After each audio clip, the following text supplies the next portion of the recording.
Oh, yes, well, it's probably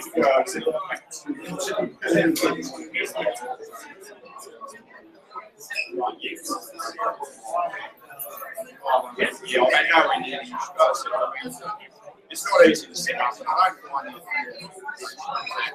You go, when you get on it, you go, this, then you go, this. Always, when eventually you work it out, you know, I'll test you.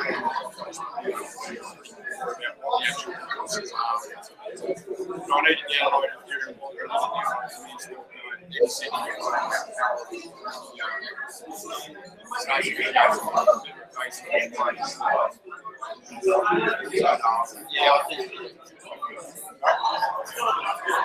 Yeah, no, exactly. When you can work it all out, you piece together.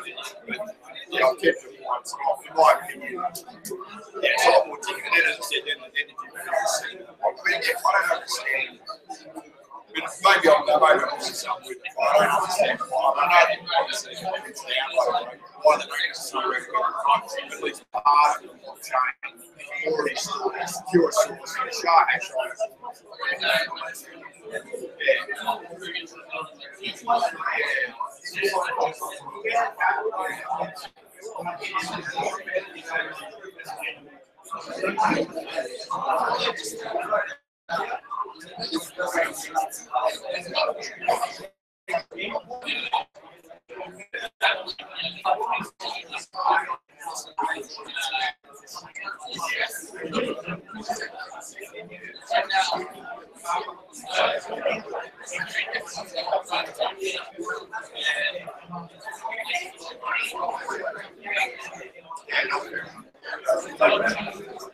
No, I'm sure it's obviously something. But I would have thought at least everything over right now.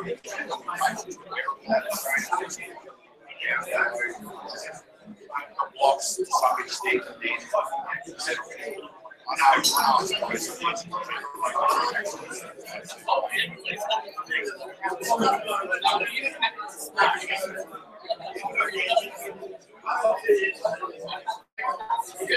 oh, that's what it is.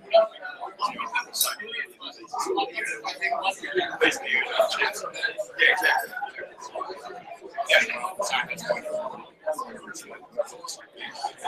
The big ones to start. There'll be a version 2.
Inappropriately pull that out. Demount that.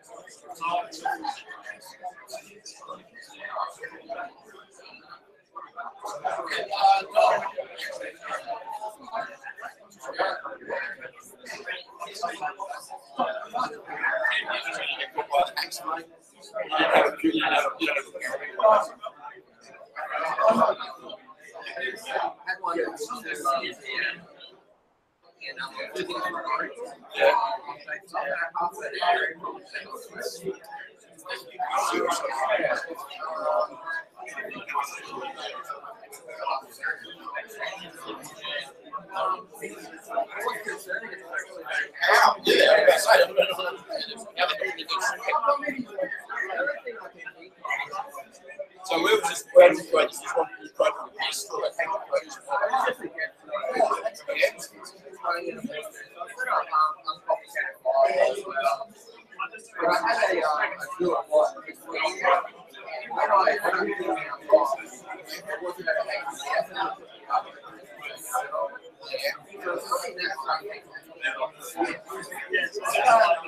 And I must have made 5 requests to unlock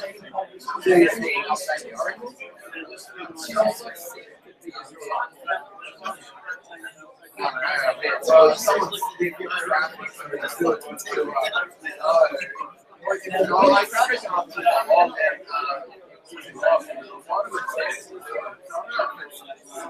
I think it's connected to the network. People start trying to maybe when I'm lost. But when you're generating the transaction, for fees and that, on that is any traffic to do any transactions and that, you would never see the private fee ever across.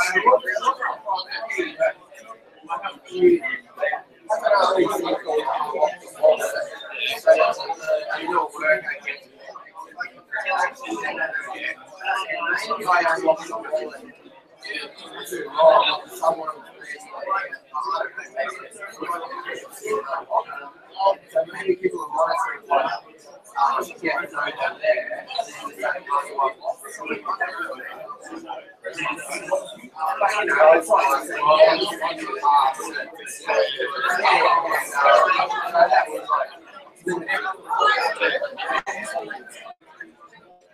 And then like it's So all this is something running out.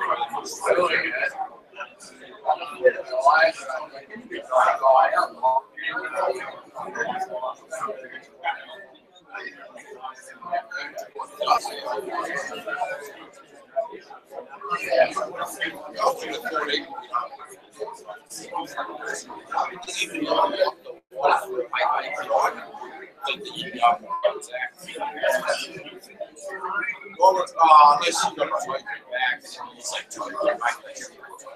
So I would have thought, it's always been nice.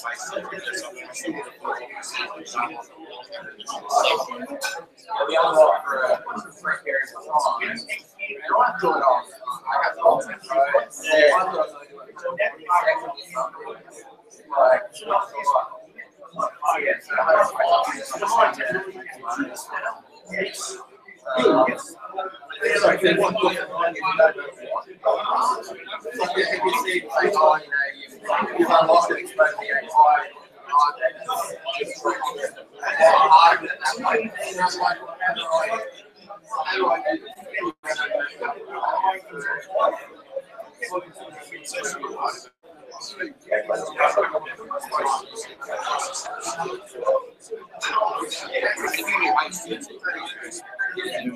They've already signed it, yeah, I'm not anybody knows this from something.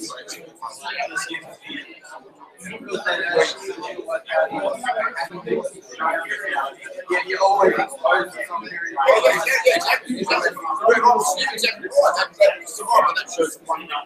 telling me, like, do the transaction, you unlock, issue the transaction, close it, and it literally is, once it's up, anyone can do it. You said there's someone gets a check, there's no so even if you do the transaction, So I might actually break it up.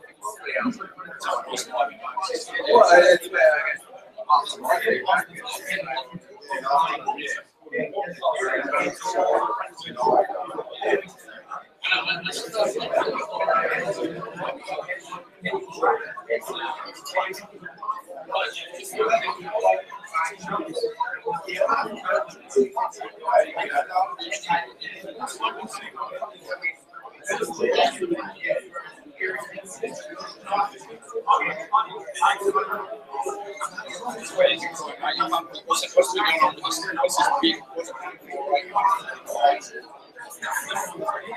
When you've actually triggered it.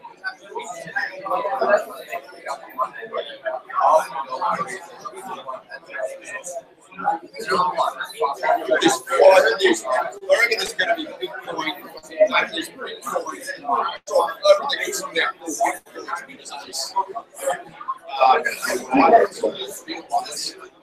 Because there's some other boy mining somewhere.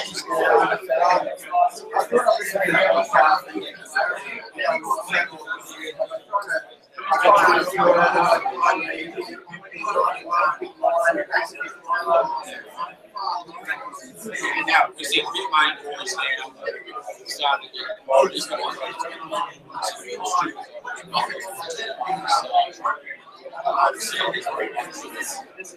yeah, I might look at this.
We'll start. We'll try and kick off.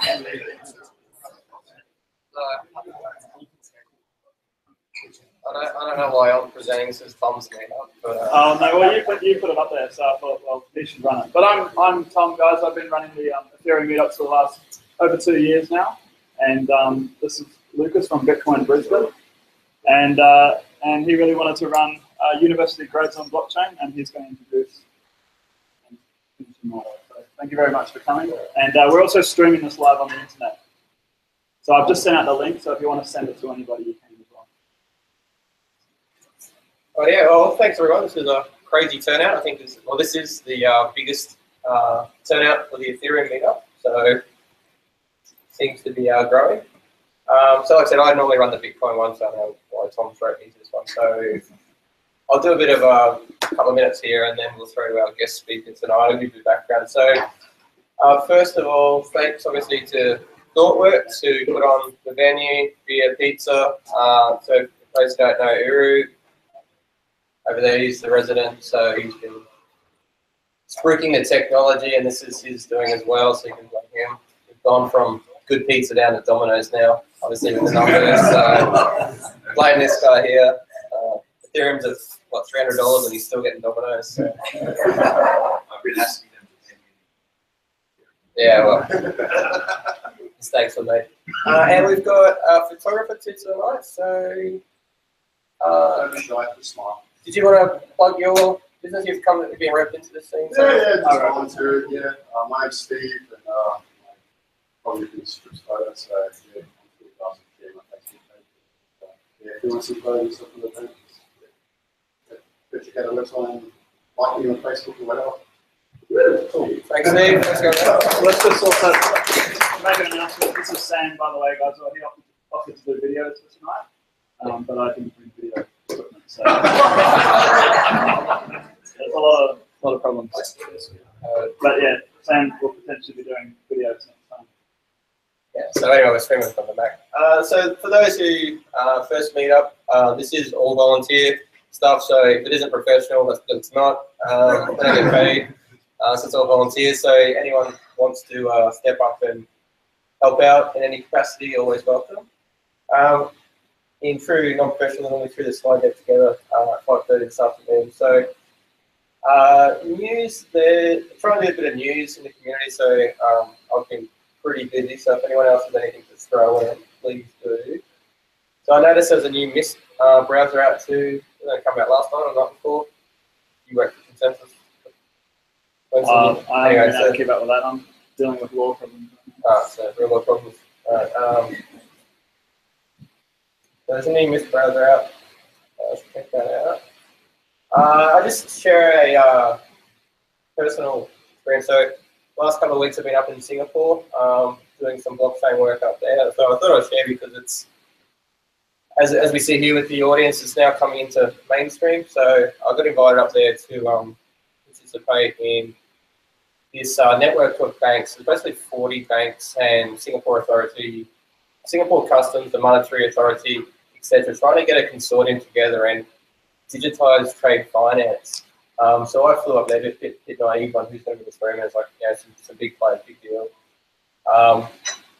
And we're pitching either using Ethereum, Quorum, or R3. So we're just having those conversations. So I guess the takeaway is this technology is now, when you get 40 like C-levels from a bank in a room from different countries, like this is really starting to become mainstream, or starting to be used, and not just a few meetups. This is actually some good things may come out of this. So anyone in this space, an exciting space, there's actually real work, maybe some real opportunities to get in there. So I found that so it was pretty honoured to go up there and be part of those conversations. So you may have seen it on CoinDesk yesterday. Somebody coming out that announcement.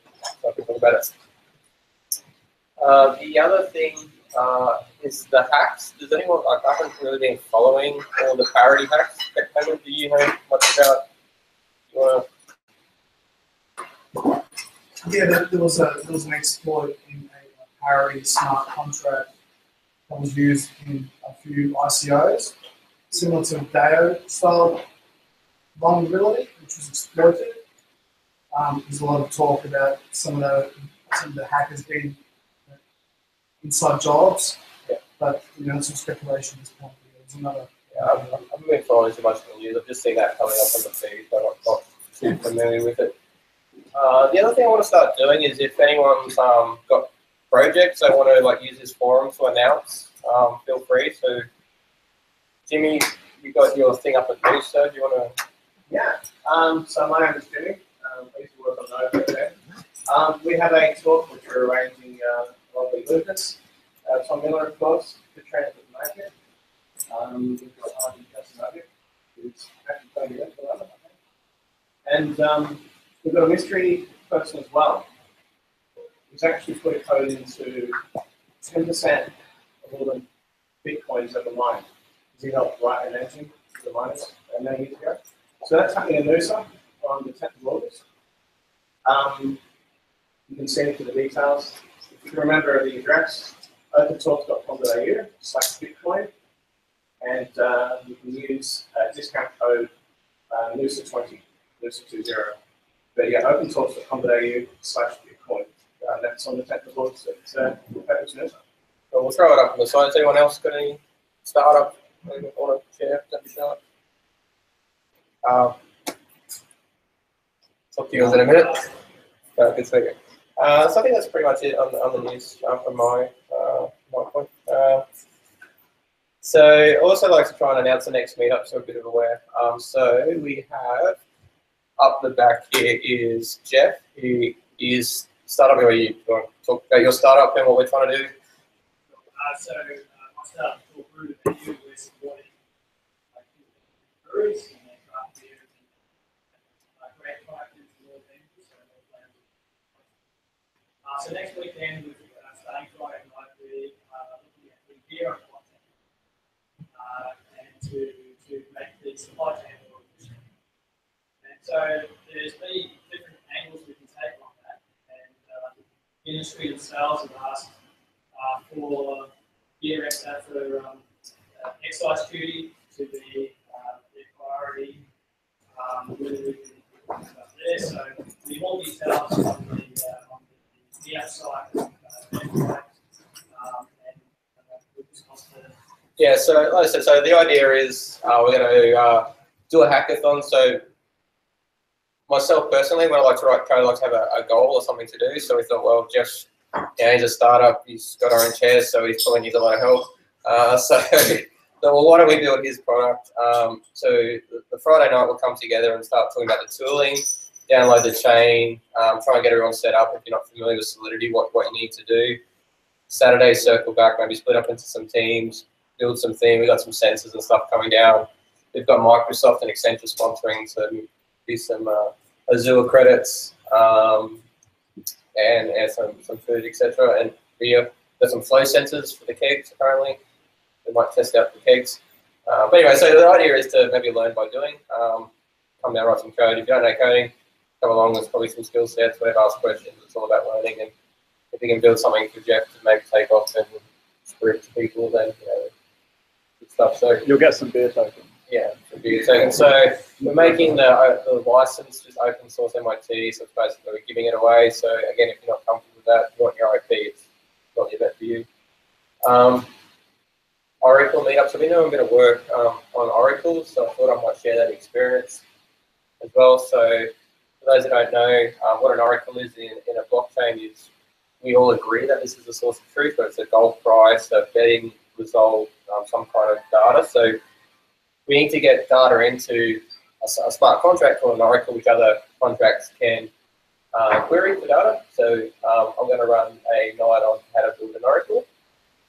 Tom, the Swarm City meetup.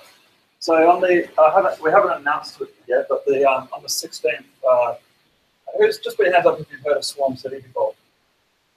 Yeah, so Swarm City is an Ethereum project, and it's basically, think hashtags with e-commerce and Craigslist or Gumtree, and combine all those together, and basically you've got Swarms with Swarm City. And it's basically a way that we can all sort of interact with one another, and I can put up a job and say, look, I just need a haircut, and someone can come over to my house and cut my hair, and it can be localized. So you can use it for like Uber-like things, like people are claiming that it's probably going to replace Uber, or things like that. But it's sort of like early stage release right now, and it's just all up for beta testing right now. I've been using it. I actually shot some training tutorials on how to use it, and I just, out of all projects, apart from the scaling issues with blockchain, I think it's the thing that's going to have the most impact personally for our lives, because we can sort of like transcend money and move on with just doing things for people and getting a good reputation, because it gets us into this whole reputation side of things as well. Yeah. So that's going to be on the 16th of August, and we're actually got one of the co-founders of Storm City. I'm hoping to get him to talk here, otherwise he's going to stream. So we'll see how we go with that. Melbourne based. He is Melbourne based. So what's called Arcade City or something? Yeah. The original idea before it was, let's just create a decentralized Uber. So a lot of people think Swarm City is just another Uber or a decentralized one, because Uber takes 20% of the profit straight away, and it's also a different price depending on the demand for the And that's just completely motivated by the shareholders and a company driving for profit, which is great. But in a local community, I think it should be different. So yeah, the money stays in the local community because when you put up a job, it's all geo-tagged, so you can always get someone local to actually service you. So that's the cool thing about Swan City. Yeah. And the other one, which is a startup close to my heart. Okay.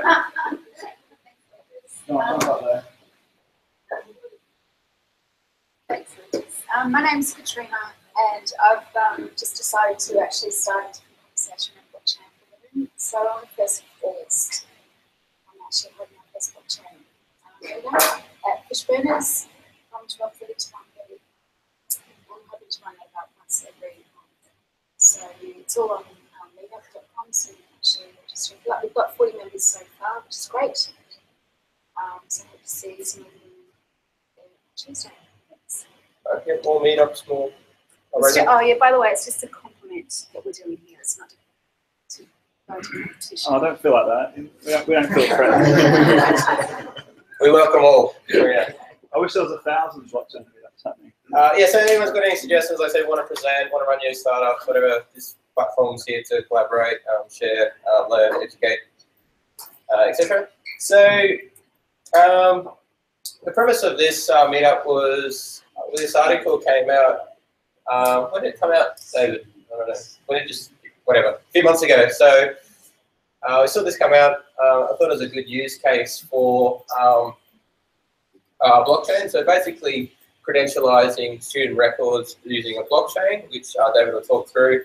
So I scheduled the meetup and I thought I'd initially go, right, we'll do a night where we can maybe code it and work through some of the problems, write a smart contract to do it. So I was in Melbourne talking at some blockchain summit, and after me, the follow-up back, that was just the, you call it, was our mate David Israel. So I knew David from 2012, 2010, somewhere, over at iLab. So just coincidence, he was the lead, what did he say, of his project. So I thought, well, hey, why not get straight from the horse's mouth? So I invited David, he's a Brisbane native, so he agreed to do it. We worked around his busy schedules. So yeah, so here he is. So without further ado, we'll welcome David Israel, who will talk to us tonight about credentials on the blockchain. So,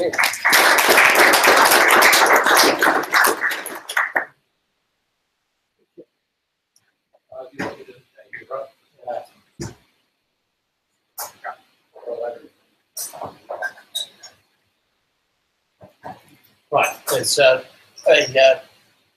unreconstructed techno geek from 35 or 40 years ago, I think I can run PowerPoint. That's probably about as far as my technical skills go these days. So, thanks, Lucas, and it's a great pleasure to be here in Brisbane, in my second or third or something or other home. It's lovely, having spent 15 years living in Brisbane and working at UQ and being involved in iLab and so forth. It's great, and it's lovely. It's just a great connection to see Lucas down in Melbourne a month or so ago as one of the early iLabbers. And it's also great, I have to say, to see the whole meetup thing like this taking off in Brisbane. I know the sort of the tech ecosystem has really exploded in the last few years. I've been down in Melbourne now for about 3 years. But again, I don't know if there's a correlation when I left. This was maybe. But it's great to see it, and it's great to see promotion of all the other things that are going on. To encourage you to go and connect with all those other great things that are happening in the blockchain world and so forth, and particularly women in blockchain. I think women in technology, and women in blockchain, and women in any kind of technology. As the father of a biotech PhD student, I want a young woman who's making her way in the world of technology and science. I want to see more and more of that. So get all of your the women around you, boys, because quite frankly, I think I can see 1, 2, or maybe 3 women in this room. So I don't mean maybe, I mean, but I think I can see 3. So please, I think that's a really important thing.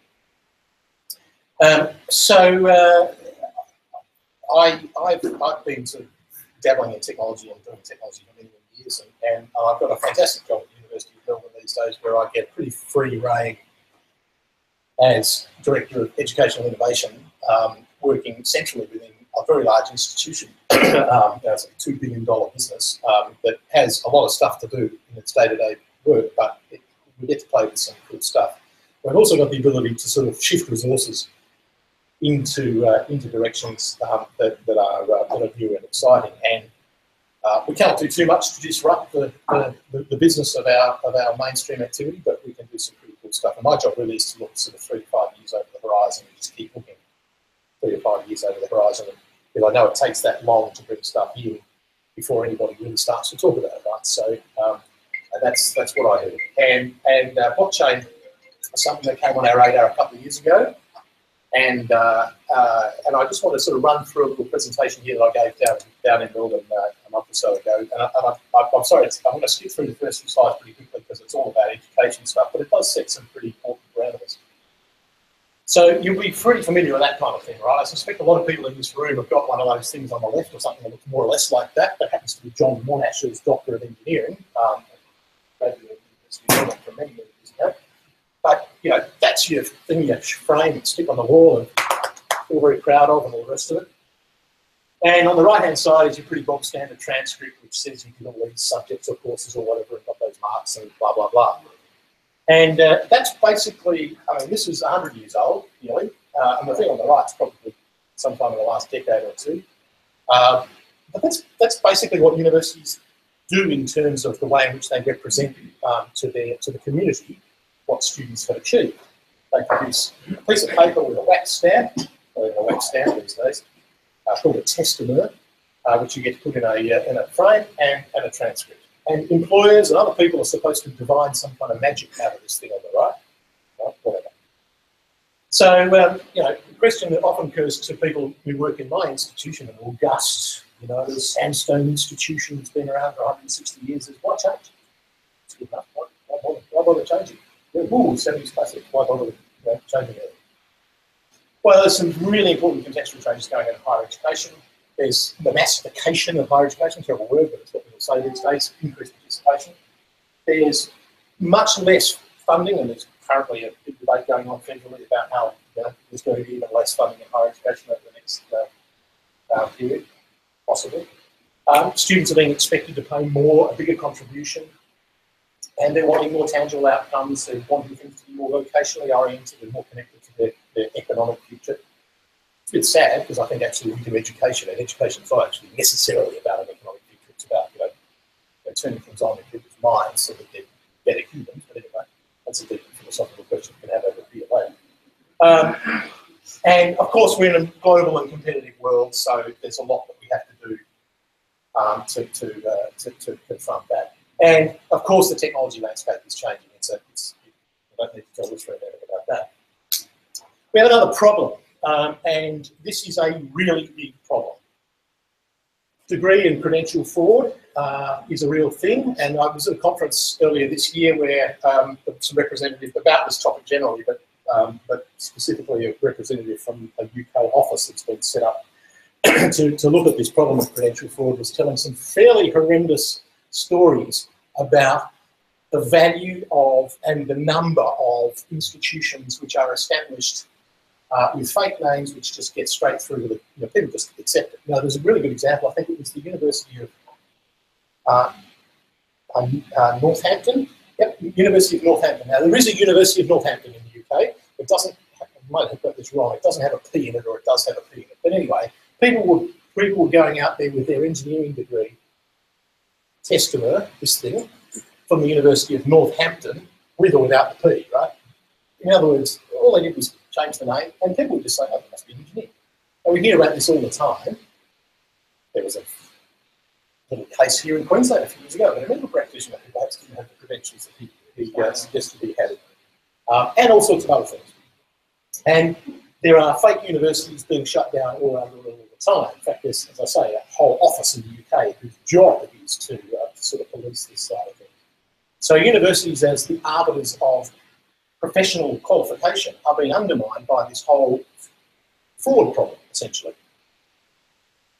So, because we're in a trust relationship, those of us at a certain age, remember the movie, there's a circle of trust, and you've got to be inside the circle of trust because universities are providing that trust about credentials.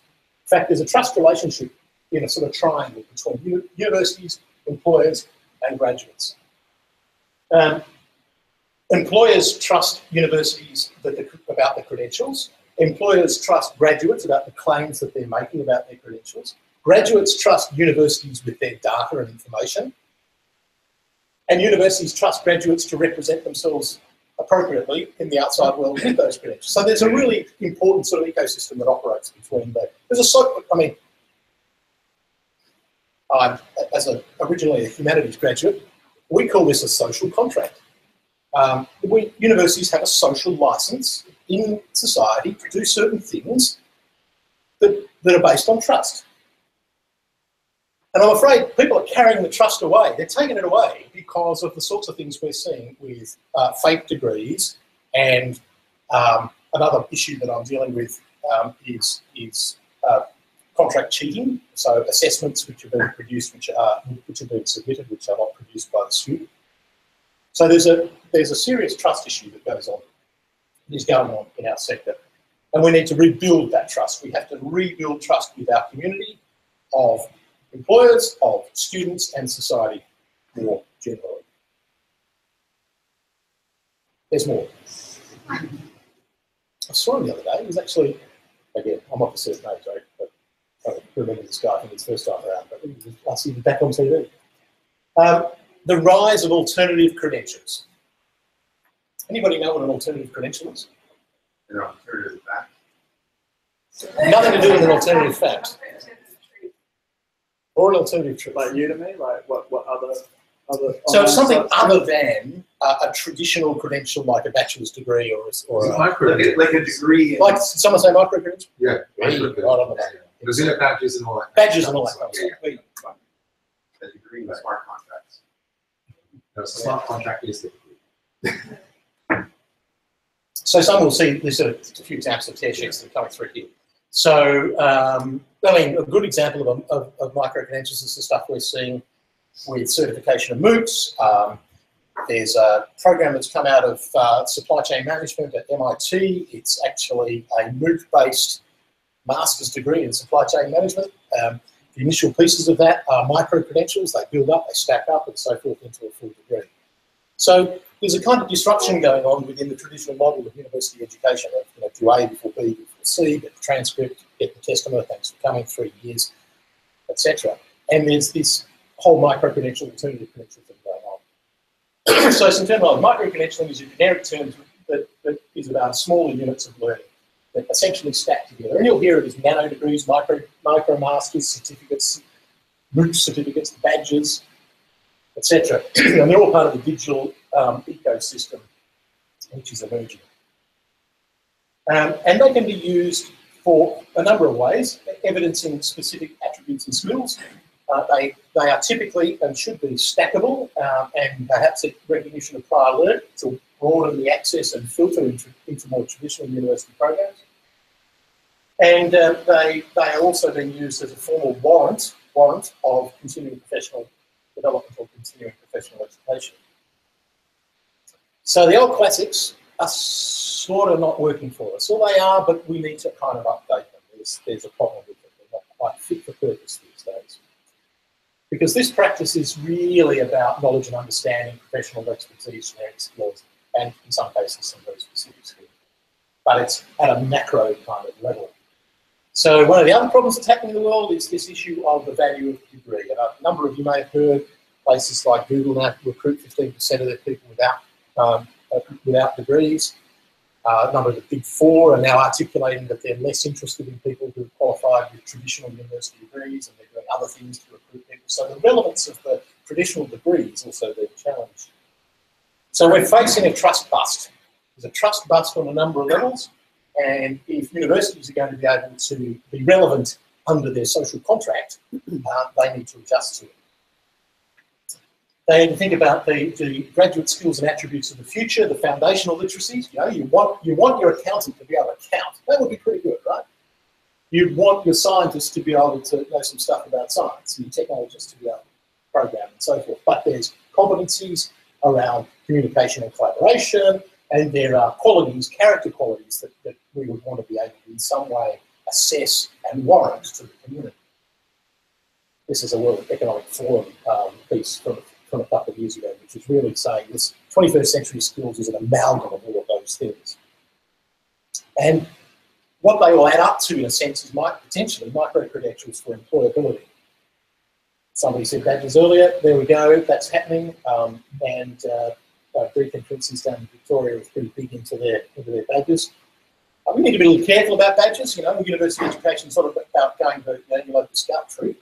There's got to be a little bit more that underpins it than getting badges. But on the other hand, they can be very useful representations of a person's capabilities in a more generic kind of sense. The other use for micro-credentials is the way in which we stack them. I mentioned this earlier, the way in which we might stack them and use them for recognition of prior learning, so that they stack into, for example, I don't know if you may know about the MOOC specialisation model of Coursera or the NX model, series model. There might be a verified piece of assessment, and that might plug into a formal reward. But we need to start thinking about this stuff in the universities, which I have to say, they're not very good at thinking about these sorts of things because they're pretty traditional organisations. One that's leading the way, University of Illinois in Urbana-Champaign is doing an IMBA on the Coursera platform. It's basically a filter and funnel with many thousands of students starting the program, and a very small number coming out the bottom, but it's largely about a series of micro-credentials all the way through.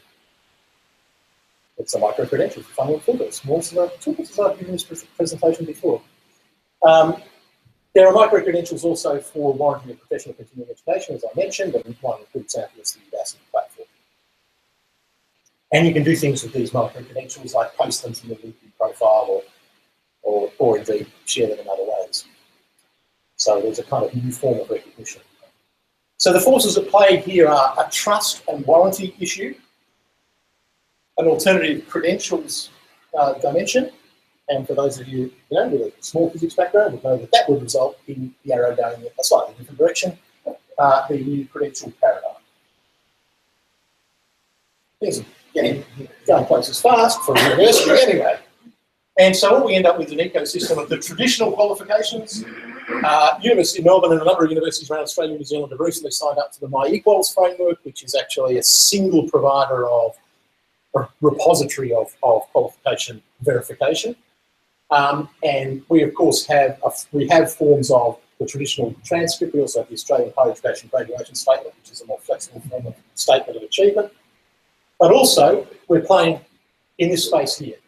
So earlier this year, the University of Melbourne decided we would put our toe in the water here and have a go at issuing some credentials to some of our own staff who are engaged in internal PD certificates. So low risk, we're not trying to, suddenly turn the engineering degree into a blockchain certified award. And we partnered with Learning Machines to achieve this. Learning Machines are on the Block Cert platform, an open platform, which has been developed by MIT Media Lab. And Learning Machines spun out from some of the folks who were originally doing this work over the last couple of years at MIT Media Lab. So it's an open source platform that you can all go and find out some more about at blockcerts.org, which provides the framework. and it obviously sits on a blockchain platform now. We've partnered with Learning Machines. Is that a private blockchain or a public blockchain? In this case, we've partnered, well, it could be. It could be a private or a public blockchain. We've partnered with Learning Machines who use the Bitcoin blockchain. But you Search on a Bitcoin blockchain? Yes, it is. Yep. Apologies. First, this is an announcement. It's like the Ethereum. I don't know what the age is. So using our party. Yeah, what the technology back here. Thank you. But I'm sure once they work out the fees, they're all going to do Ethereum. Or 200 universities around the world could set up their own. Right? I mean, but they're really good to state. I mean, who really cares? The idea is that it's on a blockchain infrastructure. But the nice thing is that there's a standard, it's public, it's open, we can play with it. Well, I can't, I don't know the first fucking thing about it. But at a technical level, Keep a bit of bacon. No. Garrett, I haven't programmed since 1995. Is there a saying that most managers on that? Yeah. We have people who Is it do being that. used in a commercial standard or a commercial application? Pardon? At this point, is it being used at MIT has Draper Labs who kind of turn some of these ideas into commercial projects. Is this one of the things that they're pushing over? This came out of Media Labs, Out of Media Labs. Media so Labs. it's not- which has a very strong open source principle. And some of the folks who are involved in it, I believe, it's funded out into learning machines, and we just contracted with learning machines to do this trial. And it's a very small trial. There's like 100 people involved, less than 100 students, actually 60 students who are enrolled in the Melbourne Certificate of Teaching. It's an internal PD program for our academics to help them improve their teaching practice in the classroom. And when they get the certificate, they're going to get it issued via the block certs mechanism, assisted by our partners at the moment, Learning Machine, and they'll be able to share it in a way that you expect. So, in fact, that's terribly helpful. But when you issue it, the recipient gets the public key gets sent, it gets issued, it goes onto the blockchain. They can send their certificate. There's a verification service. We're going to use the Learning Machine verification service. We're not going to run a verification service ourselves, but in the future, you might imagine that institutions will run their own verification service. And we're using the partners at Learning Machine because they've advanced that piece of technology to a reasonably sophisticated, level where it can be used by an institution like the University of Melbourne. So box certs, generally, their value proposition is obviously trust. Once issued, can't be hacked, can be revoked. That's a very important thing for universities to be able to say, hang on a minute, we've just discovered that Louise actually didn't sit that exam. Mary sat it for her. Surely that doesn't happen. And we're going to, universities do revoke. It's a pretty serious matter, but they do actually revoke people's qualifications. So we obviously need to be revoked. I think the most important thing about this from a principal point of view is that it's owned by the student. There's a kind of intrinsic democracy here about the block cert model, which is that and sovereignty. It gives sovereignty to the person who has the credential. It's theirs to keep. It's theirs to add to. It's theirs to share. They don't have to come to the university and pay $30 for another copy of their transcript when they've lost it and all that stuff. But it can be revoked. Yeah. But So, why would I we mean, I revoke? understand how it can be revoked, but to say that it's owned by the student, isn't it it's an interesting But we have characteristic. This guy used to work on NASA. So it's fine. We're working on a certification program. I've worked for many people myself. Yeah, so But your point is that, and I'll go back to my social license point. Yeah. We are public institutions who exist to provide a trusted framework for qualifications. so I understand why. Yeah, So we I'm will only saying- revoke it if we take the view of I the think person. you should. I think you should. I understand how. I'm misunderstanding how it's actually owned by the student as opposed to attributed to that specific student. I apologise for the looseness of my language. Okay. It's attributed to the student, and the student has a large degree of control over it. It is their large degree of control over it. It's theirs to share and issue as they may choose. But of course, we are responsible for verifying it. No, that's great. So I'm loving the Socratic dialogue. Yeah, and in that case, then, if somebody says, in cases of German politicians who keep it on PhDs and they're doing this at private university. Yep. So Vice chancellors of universities in Australia. Yeah. So in that case, then there's no verification thereafter. So you don't need to revoke it, but you can't verify it. Is that what you're saying? Well, the revocation comes from preventing it from being verified. That's what I mean. Exactly. Yes. Yeah, it's transactional. Exactly. Yeah, No, it yeah. no longer verifies. Yeah. And we might add some metadata to it Yes. in its verification process. That's an interesting point. We're all comfortable with that, like that either way explanation. Like, people that I know is like Bitcoin transaction. They're all pretty important nuance, but I'm glad you picked it up because it's above my playground. I don't know. It seems to work to me. No.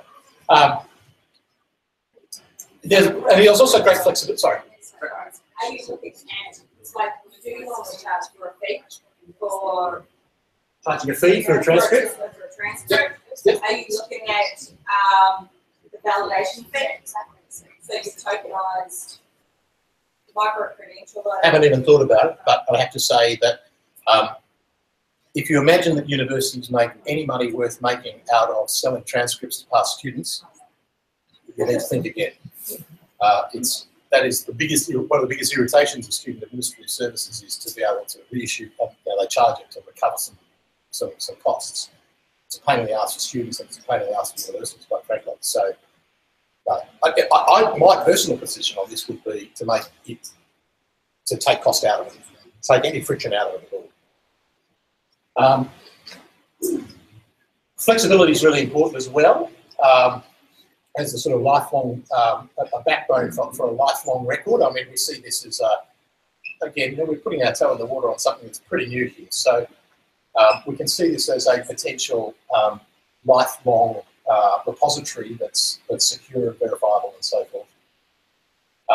And on that point, one of the really interesting things, just thinking, this is sort of just David Israel thinking at the University of Melbourne, but one of the really interesting things about this is that there was recently a Freakonomics series at the end of last year, 3-part series. It was about a whole lot of things, but one of the things it was about the fact that if you want to have a successful procedure by a medical specialist, this is US data, but it's pretty generalizable. If you want to have a successful medical procedure by a medical specialist, then make sure you get someone who has graduated from their medical specialty sometime in the last 10 years.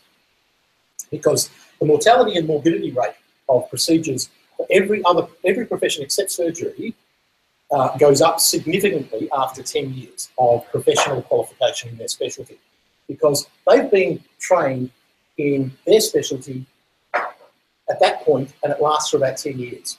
The fact that when there's medical professional continuing education is a little bit of a misnomer in the sense that those professionals in that practice are not, in fact, improving their practice to the point where they are staying current with current treatments that improves the outcomes of patients. Now, this is big data stuff. They've done a big study in the US on this, and it's really, really interesting. And in my view, in a professional context,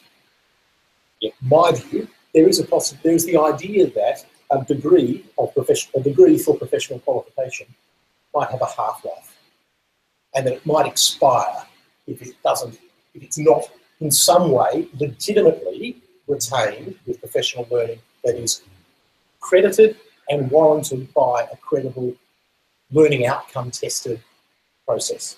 And that's a really interesting future. I don't know if anyone's going to get there in my lifetime, but I suspect people will. I'm thinking about it. Others will be talking about it. It's about whether or not we're prepared to accept the trust that somebody who's achieved a particular professional qualification at a point in time is going to be able to continue to be trusted in their professional practice forever. I mean, that's already built into some systems. So in the UK, for example, law students after 7 years have a scale degree. They can't qualify as lawyers at that point. Economists, they say traditionally the half-life in economics PhD is up to 5 years, and this is really and so on. So what you need to do is have a graduating system that can apply to all sorts of different disciplines. Exactly. I'm in sociology. So yeah. This goes on. This goes on.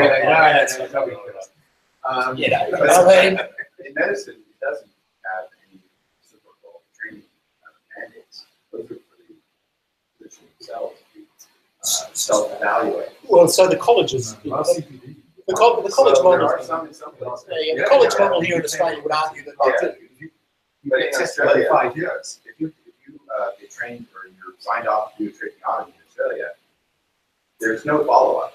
No. And if you've never done one in 40 years, you're still certified. Yeah. So there are some issues with continuing professional development, and I can see that this starts to give us a framework in which we can really start to address that. And the other really interesting thing is that it gives us a way in which we can exemplify learning. Now, one of the issues here is that as an employer or even a consumer, we take on trust that somebody's achieved certain competencies, but we actually have no evidence of that. The evidencing of competencies is a really important piece. And in the future, I can see a blockchain infrastructure model which actually has not just the equivalent of the testament and the transcript and some commentary about it, but actually has examples of the work which the institution has said verifies, in their opinion, the achievement of those competencies. And that could be all kinds of digital media, who knows, whatever. But that's a really interesting kind of derivative of this, which, you know, we're not there yet. That's a future thing. So our trial is quite simply some teaching and learning and a verified assessment. We're going to issue a certificate in the block search framework using Bitcoin infrastructure through learning machines, which people will be able to share. And, you know, it's as simple as that. It's, you know, in a sense, it's not rocket science, but it's the beginning of what will be, I think, a pretty significant game changer in the higher education sector more generally. So it's simple. The thing we're doing is very simple and it's low risk. We're not about to issue our engineering customers on the blockchain. Future developments, I think I mentioned examples of learning through, including that within the you know, digital artifact, a presentation or something, or a video or whatever that's within the blockchain certificate. So that's the way the ecosystem is developing, and we're involved in building it, and happy to take any more questions.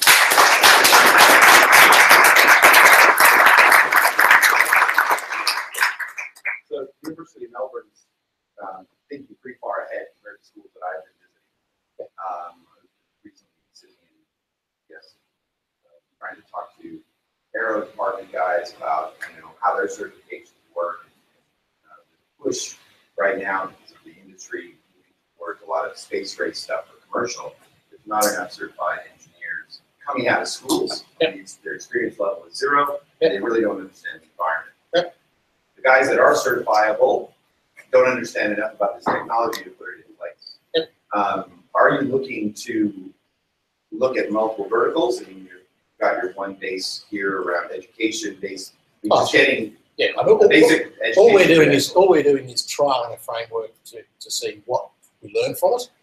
My question is, are you educating your students around this concept? Because it seems like a whole business vertical by itself. Are we educating our students about the need for continuing professional education and updating their degrees, or about block certs? Block certs, because it's out both inside and outside the paradigm of education. It could be very useful.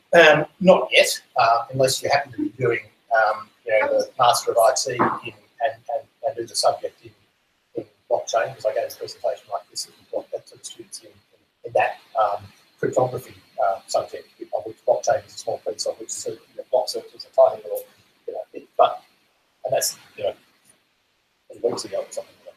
So apart from that, no, but I think that we will begin to sort of talk more about this more generally in the ecosystem as it becomes something more than just a little pilot project of internal activity. Are you opening these ideas up to the greater Melbourne region? You guys have a very dense population of us type of geeks down there. Yeah. There's a lot of crypto guys, a lot of blockchain guys down there. Absolutely. Yeah. A lot of them don't have educations. 14 and 15-year-olds that are doing smart contracts. Yeah. Well, would love to. But bear in mind, you know, I love the technology. I'm very constructive propeller head, as I say, I haven't cut my code for 20 years. But it's about what it does, not what it is. Right. I mean, this works basically on a global level. So how are you going to deal with different kinds of systems? So, for example, if you take a country like India, where you have a massive amount of people, like that, very low trust in those academic credentials and stuff like that. Whereas in the US, I went to Yale Law School, for example, they didn't have grades. They just considered the fact that they're sufficient. No precedence. It worked for me. Pass grades. Yeah. We can have a long conversation about pass grading. Yeah. So how do we bring these sorts of things together? Is it going to be sensitive enough? To start making these kinds of Okay, so let's be careful not to conflate trust in credentials issued by trusted institutions. Because this is your central problem, is the notion of trust, which has been reshaped.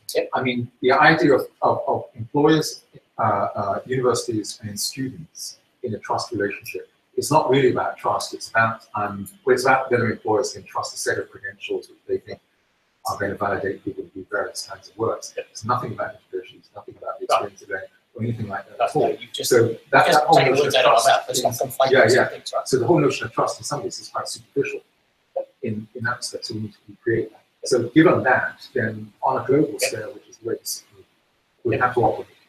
How do you bring those different things into play? Well, I give you a different presentation on the validity of assessment within universities. Because that's what that's about. It's about validity. So universities, in terms of graduation, let's put research and engagement aside, the three things universities do: teaching, research, and engagement. Let's talk about teaching. Teaching, learning, and assessment. What's inside that one piece, which we call teaching. And assessment is vulnerable, and we can't give qualifications that can be put on a trusted network unless they are intrinsically trustworthy. Right. And there are problems with the intrinsic trust, and that's a different presentation. I'd like to suggest quickly the solution to that gentleman's problem is reputation. Basically, transitively increase the value of a fact if people with reputation stamp that fact. Yes. And vice versa, I can take that. Yes. Well, I mean, that exists, right? You went to Yale, so you don't question whether or not he's got a qualification. Well, I personally did, Yale. I wouldn't know anyone from Yale personally, but I accept that most people. No, but that's what I'm saying. It's got reputation, right? It's got Ivy League reputation. So that exists. It could be a bad thing depending on the Sure. No, don't take it wrong. But the point is that's kind of baked into the way we think about these things within the qualification framework that we operate in, which is that there are institutions which we intrinsically trust for actually the conversation we were having, which is about assessment validity. And I can tell you one of the toughest conversations apart from being the educational innovation, I'm also the university director of online, right? And I'm building a program of wholly online graduate programs at the University of Melbourne. The difficult conversations I have with my academic colleagues is about how can I trust the fact that Louise in Malaysia has done the assessment. Well, that's a classic misunderstanding of what good assessment practice is at the graduate level. Okay, so and I work with a lot of great colleagues who don't understand what good assessment practice is. So, if we construct our assessment processes and our validity checking and so forth, we can get over that hurdle. But that's about so if we do things that lower the credibility of our esteemed brand, then ultimately the reputation risk is there. And I can tell you that that's the thing that occupies most universities a lot of the time, the reputation risk.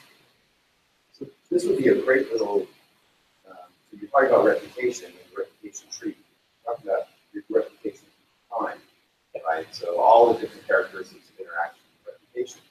This would give a lot of people who are trying to get reputation a good step up. So is there some methodology that you guys look at as, we're talking about coming out of Yale, it has a certain reputation to some, but not to others. Yep. How do we assess that? How do we create some sort of... Same way Google does ranking for websites. That's my question. Do we outsource this information? It's incoming reputation. So if you have a lot of people putting a stamp on a fact, that fact has reputation, or that person has reputation, that person then puts his stamp on someone else. That's the transitive. No, I agree with that. There's an intrinsic danger to that because almost 50% of the people in the United States voted for Donald Trump. Yeah. They put their stamp, almost 50%, put their stamp on that candidate. Sure. Did that lower their reputation or increase it, depending on what context they're looking at? Well, you've got rankings of all the universities which are essentially crowdsourced to faculty being asked to rate various things like that. You can use those things. That's all right. You have still classic. But those are the sorts of things we rely on. Right. So what I'm it is saying a kind is, of crowdsourcing. so why don't we create a genealogy of reputation where we can see the good outcomes of graduates, and then also be able to back rank the accreditation. So one of the things that I'm very interested in is kind of this reputation thing, because at the end of the day, universities' reputation comes from the quality of their graduates and the practice that their graduates have in their profession. So if we can measure that and we can feed that back in, then not so much, you know, folks down there in the street and they're voting up or voting down at Yale or whatever, but actually, you know, peers of those graduates, then you've got a different kind of trust relationship.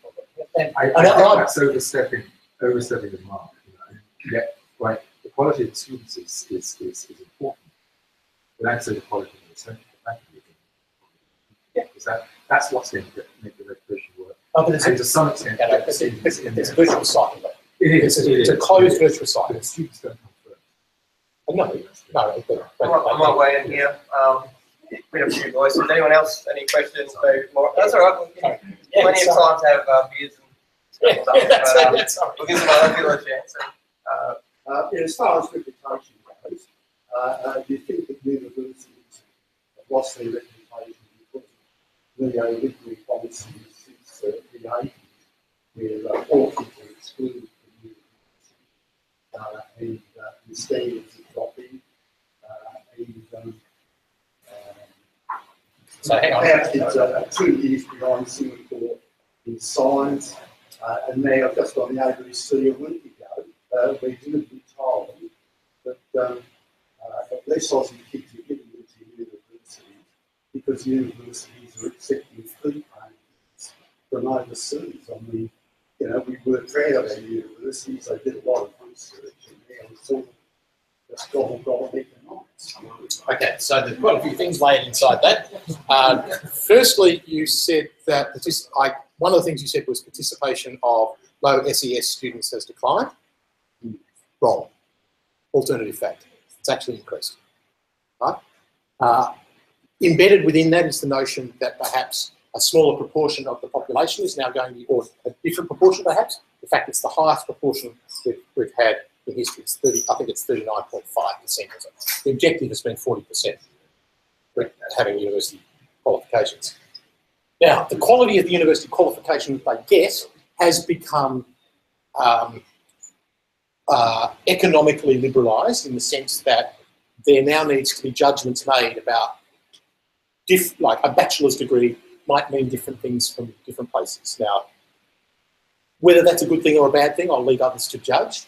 But if you have a highly regulated, controlled model, and I spent, one of my first years in university management were in those days, you do get a very kind of generic levelling of the playing field, which is all very Australian, all very no-talk hobbies. But if you actually want to compete on a global scale, you've got to let some poppies grow, and you've got to allow them to get above that level. So I just would challenge some of the underlying assumptions that are in question. I now can't remember the second part of the question, so I'm sorry. I latched on that there were so many fleet kids. Oh yeah, okay, all right. But the Aussies are less in number. So we would aspire. We live in a globalised world. We live in a part of the world where we are a very small piece of the population puzzle, and if we don't engage with our region, and that it means all kinds of things, including the sort of intrinsic soft diplomacy that comes from having a lot of international students on our campuses, then our future is pretty bleak. And we are indeed allowing, through that process, resources to our universities which allow 4 of the universities in Australia to be in the top 100 in the world. That's not bad for a country of 23 million people. And that comes from the resources, because there's this virtuous circle of research and student attraction, right? You've got the bottom line is research is paid for in this country by the surplus that comes from our teaching activities. If we don't have that surplus from our teaching activity, we can't fund the research excellence. If we can't fund the research excellence, then we're down in the 500s pretty bloody quickly. So I'm all for it at a level. Coming back onto the certification side of things, you see this extending out of the university into the peer-reviewed journals and things like Hemisphere and where it's by Hemisphere, where they actually have the ability for people that write journals that are doing research at universities can actually nominate reviewers and start to get that, actually certify that this paper is valid. So avoid things like arsenic, the DNA papers and a few of those other things. Do you see this extending out into that space? Interesting question. I've never think about it actually. I'm not sure that's as applicable. It's a good segue if Andrew and I had this conversation about 4 years ago about peer reviewed. So he's, I won't speak for him, but you're in that academic space. We had an idea of maybe, again, getting away from the El Salvador publishing, making peer reviewed journals actually peer reviewed. So do you want to, Andrew, on the spot, take a swing at your thoughts on that? Yeah, get up there. 4 years since Wow. it's the idea of sort of making something publishing style. There are a lot of, I suppose, the review process, basically, process.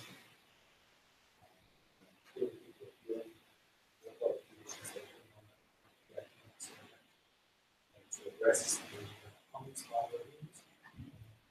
So to have an open sort of platform to see a good way forward, transparency, sort of technology, like journals or information published in a particular space and not necessarily open to not necessarily open to sort of scrutiny from other areas or collaboration and other things. It's a big space, and you know, I mean, you may have views about, I don't know, I'll use my daughter's example. You may have some views about NAV channels in neurons in peripheral nerves, NAV1.6 and NAV1.7, and the ways in which you might block those channels or whatever. But really, you know, unless you're really in science, you know, nice views, but so what? You know, I mean, I think we need to be really careful about the value of peer reviews, of quality peer-reviewed science. That is the stuff that makes the world go around us. There's a lot of rubbish peer-reviewed science out there, basically because there's a lot of rubbish journals out there, and there are people who are trading in that. But that just comes back to reputation, and reputation of the journals that have got the people who know what they're talking about.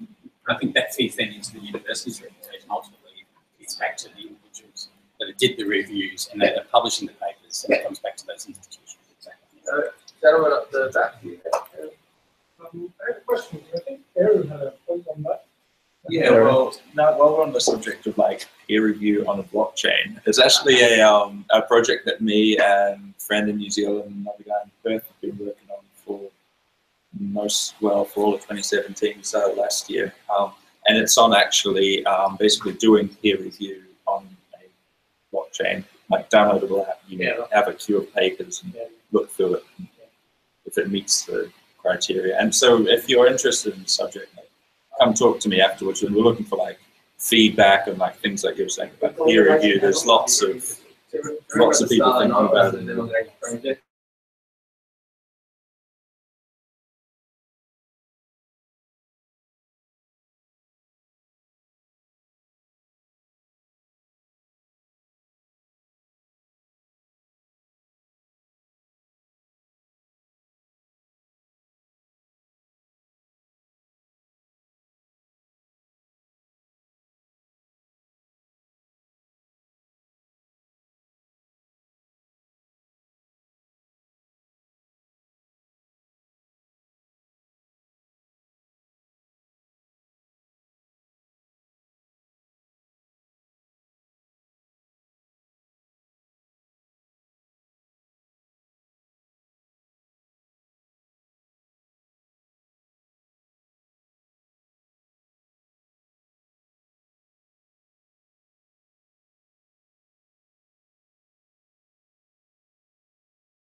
Narrowing down to validation amongst multiple chains or multiple. That sounds like I would be sacrificing a lot of privacy. No privacy. I mean, if you have 14 Ethereum accounts, you actually private it. And you don't. I signed one Ethereum account to simply track my location, my ATM withdrawals, and another one to check my biometrics. They're going to have certain time things and certain code. So I can elect 2 or 3 to another key store that's for another account that are going to allow me to reassemble me and prove a bad actor. Not in active space, but at least post-mortem, I can say, that was me at that point. Here's your, they would have had to steal more than any one of those, or crack. I mean, first of all, we're talking about cracking blockchain, which is really crazy by itself. But well, you know, until we get our quantum computers working, I think it's going to happen. Well, if there's one more question, one more. and then Sorry. we can always discuss after. But Yeah, let's Is there any other universities that are in partnership on this project? Not in partnership with us, but there are a couple of others. I think the University of Texas Austin has actually issued some block certs already. The ones from MIT? Pardon? The ones from iLab? Yeah. Apart from the ones that have been done in the Meetup context, but they have Media Lab that did some trials. But they use it. No. We're one of the earliest adopters, but you know we're not adopting it. We're playing with it. You know, let's put it in context. It's not. We're not hammering ahead and going. We've just done a big project in this high policy, which is a bunch of Australia and New Zealand going to a single vendor to do this. So a single vendor to do the credential authentication. So yeah, we've only just got to that stage, let alone the distributed model that's got sovereignty and so. Yeah. All right. Well, we'll thank David again for coming to us.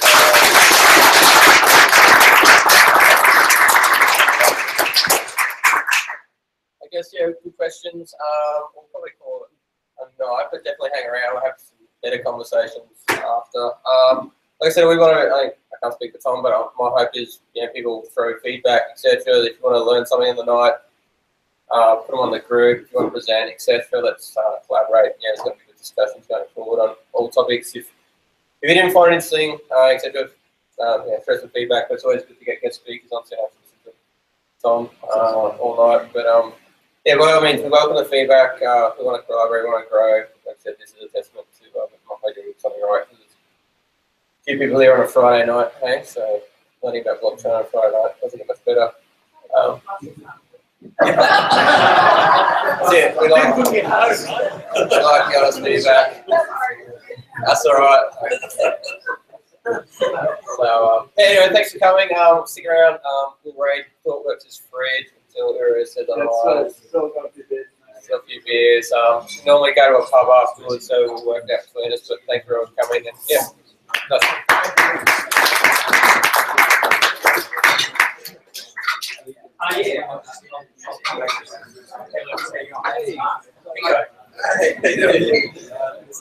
Yeah, it's good. It's good turnout.